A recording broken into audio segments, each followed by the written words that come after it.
পরীক্ষা পে চর্চা অনুষ্ঠানে দেশের প্রধানমন্ত্রীর সঙ্গে কথা বলে আবেগ আপ্লুত পিএম শ্রী কেন্দ্রীয় বিদ্যালয় ব্যারাকপুর আর্মি স্কুলের একাদশ শ্রেণীর ছাত্রী মধুমিতা মল্লিক। পেশা বাঁচতে বিভিন্ন চাপ সামলানোর পদ্ধতি প্রধানমন্ত্রীর কাছে জানতে চায় সে। প্রধানমন্ত্রীর সঙ্গে ভার্চুয়ালি তার এই সাক্ষাতের অনুভূতি জানালো মধুমিতা।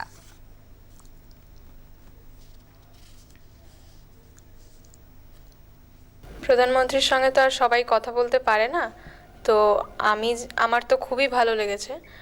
আর এটা এসেছেও একেবারে মানে হঠাৎ করে।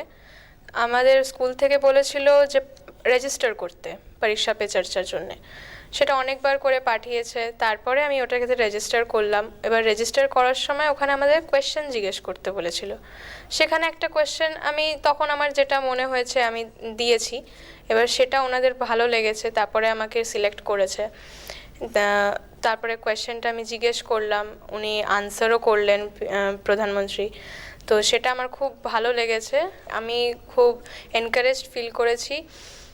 তারপরে স্কুলে বড় বোর্ডে লাগিয়েছিল, সবার সামনে দেখালো। প্রিন্সিপাল স্যার, টিচার্স এনরাও অনেক এনকারেজ করছে। ওনারাও বলছে যে আরও ভালো হতে পারে, আরও তুমি ভালো করতে পারো।